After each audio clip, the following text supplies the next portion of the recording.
Hi friends, welcome back to my YouTube channel. ಎಲ್ಲರೂ ಹೇಗಿದ್ದೀರಾ? ಎಲ್ಲ ಚೆನ್ನಾಗಿದ್ದೀರಾ? ನಾವಂತೂ ಸೂಪರಾಗಿದ್ದೀವಿ. ಇವತ್ತು ಕುಸ್ಕ ರೆಸಿಪಿ ಮಾಡಿ ತೋರಿಸ್ತಾ ಇದ್ದೀನಿ. ತುಂಬಾ ಟೇಸ್ಟಿಯಾಗಿರ್ತದೆ. ಒಂದು ಸಲ ನೀವು ಟ್ರೈ ಮಾಡಿ ನೋಡಿ, ಆವಾಗ ನಿಮಗೆ ಗೊತ್ತಾಗುತ್ತೆ. ಇದು ಬ್ರೇಕ್ಫಾಸ್ಟ್ ರೆಸಿಪಿಗೂ ಮಾಡ್ಕೋಬೋದು. ಈ ಚಿಕನ್ನು ಮಟನ್ ಮಾಡಿದಾಗ ಕುಷ್ಕ ಮಾಡ್ತಾರಲ್ಲ, ಅದಕ್ಕೂ ಮಾಡ್ಕೋಬೋದು. ತುಂಬಾ ಟೇಸ್ಟಿಯಾಗಿರ್ತದೆ.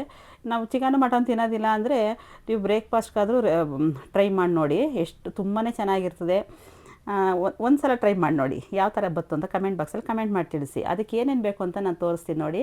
ಇಲ್ಲಿ 2 ಈರುಳ್ಳಿ ತೊಗೊಂಡಿದ್ದೀನಿ, 1 ಇಂಚು ಶುಂಠಿ, 1 ಗೆಡ್ಡೆ ಬೆಳ್ಳುಳ್ಳಿ. ಇಲ್ಲಿ ಟೊಮೊಟೊ ಬಂದು ಇಲ್ಲಿ ಒಂದು 4 ಟೊಮೊಟೊ ಇದು ಮಿಕ್ಸಿಗೆ ಹಾಕ್ಕೋತೀನಿ. ಖಾರಕ್ಕೆ ನಾನು ಒಂದು 10 ಒಣಮೆಣ್ಸಿನ್ಕಾಯಿ ತೊಗೊಂಡಿದ್ದೀನಿ. ಅದಕ್ಕೆ ಇನ್ನೊಂದು 2 ಹಸಿಮೆಣ್ಸಿಕಾಯಿ ಸೇರಿಸ್ತೀನಿ, ಖಾರ ಸಾಕಾಗೋದಿಲ್ಲ ಅಂತ. ಹಸಿಮೆಣ್ಸಿಕಾಯಿ ಒಣಮೆಣ್ಸಿಕಾಯಿ ಎರಡೂ ಹಾಕಿದ್ರೆ ತುಂಬ ಟೇಸ್ಟ್ ಚೆನ್ನಾಗಿರ್ತದೆ ಅಂತ ನಾನು ಹಸಿಮೆಣ್ಸಿಕಾಯಿ ಒಣಮೆಣ್ಸಿಕಾಯಿ ಎರಡೂ ತೊಗೊಂಡಿದ್ದೀನಿ. ಖಾರ ನೋಡ್ಕೊಂಡು ತೊಗೋಬೋದು ನೀವು. ಬೇಕಿದ್ರೆ ನಿಮ್ಗೆ ಏನಾರ ಖಾರ ಕಡಿಮೆ ಬೇಕು ಅಂದರೆ ಇನ್ನೂ ಸ್ವಲ್ಪ ಕಡಿಮೆ ಮಾಡ್ಕೊಬೋದು. ಇಲ್ಲಿ 3 ಟೊಮೊಟೊ ಇದು ಒಗ್ಗರಣೆಗೆ ಇಟ್ಕೊಂಡಿದ್ದೀನಿ. ಇಲ್ಲಿ ಮಸಾಲೆ ಐಟಮ್ ತೊಗೊಂಡಿದ್ದೀನಿ. ಅದಕ್ಕೆ ಇವಾಗ ಒಂದು ಮಿಕ್ಸಿ ತೊಗೊಂಡು ಒಂದು ಕೈ ಹಿಡಿಯಷ್ಟು ತೆಂಗಿನಕಾಯಿ ತುರಿ ಹಾಕ್ಕೊಂಡಿದ್ದೀನಿ. ಅದಕ್ಕೆ ನಾನು ಒಣಮೆಣ್ಸಿಕಾಯಿ ತೊಗೊಂಡಿದ್ದೆನಲ್ಲ, 10 ಒಣಮೆಣ್ಸಿಕಾಯಿ, ಒಂದು 3 ಹಸಿಮೆಣ್ಸಿಕಾಯಿ, 1 ಗೆಡ್ಡೆ ಬೆಳ್ಳುಳ್ಳಿ, 1 ಇಂಚು ಶುಂಠಿ, 1 ಈರುಳ್ಳಿನ ಮಿಕ್ಸಿಗೆ, 1 ಈರುಳ್ಳಿ ಒಗ್ಗರಣೆಗೆ ಇಟ್ಕೊಂಡಿದ್ದೀನಿ. ಇದಕ್ಕೆ ಒಂದು 4-5 ಪೀಸು ಚಕ್ಕೆ, ಲವಂಗ, ಪುದೀನ, ಕೊತ್ತಂಬರಿ, ಇಷ್ಟೇ ಐಟಮನ್ನು ನಾನು ಹಾಕ್ತಾ ಇರೋದು. ಇಷ್ಟೂ ಸ್ವಲ್ಪ ಇದು ನುಣ್ಣಗೆ ಮಾಡಬಾರ್ದು, ಜಾಸ್ತಿ ಪೇಸ್ಟ್ ಥರ ಮಾಡಬಾರ್ದು. ಸ್ವಲ್ಪ ದಪ್ಪನೇ ನಾನು ಗ್ರೈಂಡ್ ಮಾಡ್ಕೋತೀನಿ. ಏಕೆ ಅನ್ನಕ್ಕೆ ಮಿಕ್ಸ್ ಆಗಬೇಕಲ್ಲ ಮಸಾಲೆ. ಸ್ವಲ್ಪ ದಪ್ಪನೇ ಇರ್ತದೆ ಮಸಾಲೆ, ಜಾಸ್ತಿ ಪೇಸ್ಟ್ ಮಾಡ್ಕೊಂಡಿಲ್ಲ ನೋಡಿ. ಅದಕ್ಕೆ ಮಾಡ್ಕೊಂಡಿದ್ದೀನಿ. ಇಲ್ಲಿ ನಾನು ಜೀರಾ ರೈಸ್ ತೊಗೊಂಡಿದ್ದೀನಿ. ಜೀರಾ ರೈಸು ಮತ್ತು ಬುಲೆಟ್ ರೈಸು ಎರಡೂ ಮಿಕ್ಸ್ ಮಾಡಿ 1.5 ಗ್ಲಾಸು ತೊಗೊಂಡಿದ್ದೀನಿ. ಅರ್ಧ ಗ್ಲಾಸು ಜೀರಾ ರೈಸು, ಒಂದು ಗ್ಲಾಸು ಬುಲೆಟ್ ರೈಸು.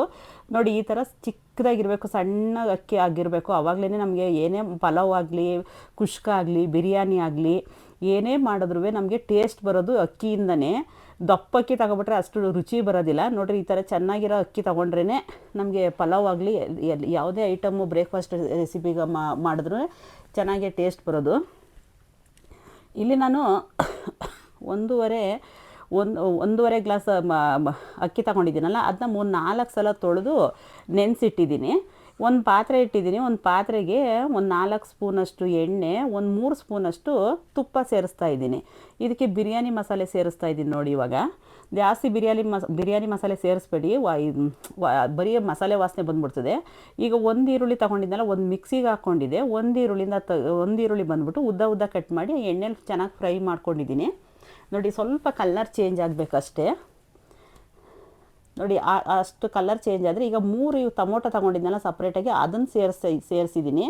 ಎಣ್ಣೆಲಿ ಚೆನ್ನಾಗಿ ಫ್ರೈ ಆಗಬೇಕು. ಕುಷ್ಕಾಗೆ ಯಾವಾಗಲೂ ಚೆನ್ನಾಗಿ ಫ್ರೈ ಮಾಡಿ ಹಾಕಿದ್ರೆ ಕುಷ್ಕ ತುಂಬ ರುಚಿ ಬರುತ್ತೆ. ನೋಡಿ, ಎಣ್ಣೆಲೆ ಚೆನ್ನಾಗಿ ಅದು ಮಸಾಲೆನೇ ಚೆನ್ನಾಗಿ ಬೇಯಬೇಕು. ಇದು ಟೊಮೊಟೊ. ಇದಕ್ಕೆ ಇವಾಗ ನಾನು ಮಸಾಲೆ ರುಬ್ಬಿಟ್ಕೊಂಡಿದ್ದೆನಲ್ಲ, ಅದನ್ನು ಸೇರಿಸ್ತಾ ಇದ್ದೀನಿ. ಅದು ಎಣ್ಣೆಲಿ ಚೆನ್ನಾಗಿ ಫ್ರೈ ಆಗಬೇಕು. ಸ್ವಲ್ಪ ದಪ್ಪನೇ ಆಡಿಸ್ಕೊಂಡಿದ್ದೀನಿ, ಜಾಸ್ತಿ ಏನು ಪೇಸ್ಟ್ ಮಾಡೋದೇನು ಬೇಕಾಗಿರೋದಿಲ್ಲ. ಇದನ್ನು ಚೆನ್ನಾಗಿ ಎಣ್ಣೆಲಿ ಚೆನ್ನಾಗಿ ಫ್ರೈ ಮಾಡ್ಕೊಳ್ಳೋದ.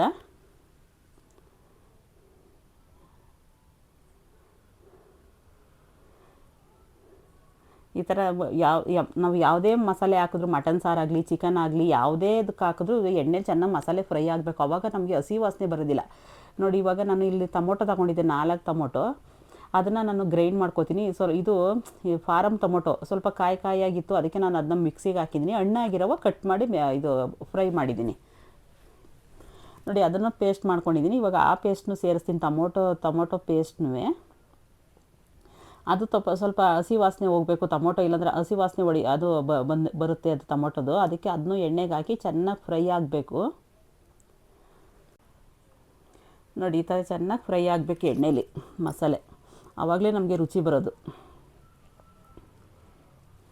ಇವಾಗ ಬಂದು ನಾನು ಇಲ್ಲಿ ಕುಷ್ಕ ಮಾಡ್ತಾ ಇದ್ನಲ್ಲ, ಇದು ಚಿಕನ್ಗೆ ಮಟನ್ಗೆ ನಾನು ಮಾಡ್ತಾಯಿಲ್ಲ. ಚಿಕನ್ ಮಟನ್ ಗ್ರೇವಿ ಆಗಿದ್ದರೆ ಕುಷ್ಕ ಕರೆಕ್ಟಾಗಿ ಆಗೋದು. ನಾನು ಬರೀ ಬ್ರೇಕ್ಫಾಸ್ಟ್ ರೆಸಿಪಿಗೆ ಅಷ್ಟೇ ನಾನು ಮಾಡ್ತಾ ಇರೋದು. ಅದಕ್ಕೋಸ್ಕರ ನಾನು ಇಲ್ಲಿ ಬಟಾಣಿ ಸೇರಿಸ್ತಾ ಇದ್ದೀನಿ. ನಿಮ್ಗೇನಾದರೂ ಬಟಾಣಿ ಇಷ್ಟ ಇಲ್ಲ ಅಂದರೆ ಬಟಾಣಿ ಸ್ಕಿಪ್ ಮಾಡ್ಬೋದು. ಬರೀ ಖಾಲಿ ಅನ್ನ ಇರ್ತದಲ್ಲ ಅಂದ್ಬಿಟ್ಟು ಸ್ವಲ್ಪ ಬಟಾಣಿ ಸೇರಿಸಿದ್ದೀನಿ. ಇವಾಗ ರುಚಿಗೆ ತಕ್ಕಷ್ಟು ಉಪ್ಪು ಸೇರಿಸಿ ಇನ್ನೂ ಚೆನ್ನಾಗಿ ಫ್ರೈ ಮಾಡ್ತೀನಿ. ಎಣ್ಣೆ ಬಿಡೋ ತನಕನೂ ಚೆನ್ನಾಗಿ ಫ್ರೈ ಆಗಬೇಕು ಮಸಾಲೆ.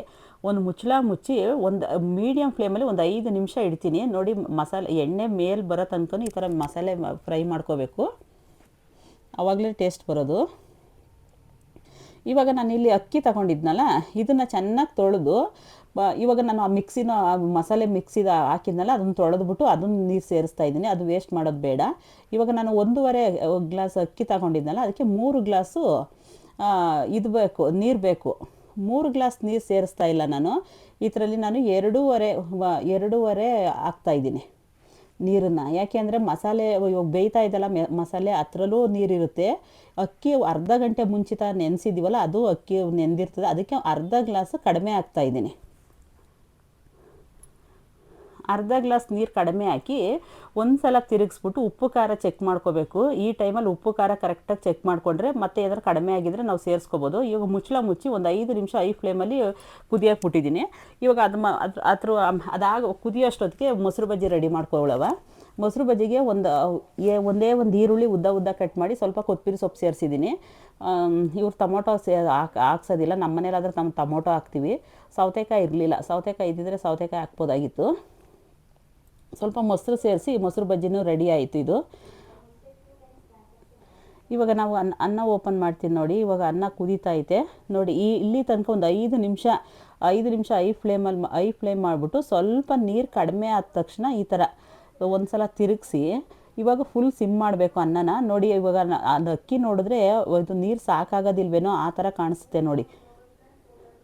ಇವಾಗ ನೀವು ಹಾಗೆ ಮಾಡಬೇಕು. ಅಕಸ್ಮಾತ್ ಏನಾರು ಈ ಥರ ಕಾಣಿಸಿದ್ರೆ ನೀರು ಕಡಿಮೆ ಆಯಿತು ಅಂತ ದಯವಿಟ್ಟು ನೀರು ಸೇರ್ಸೋಕೆ ಹೋಗಬೇಡಿ. ಅನ್ನ ಮುದ್ದೆ ಆಯ್ತದೆ.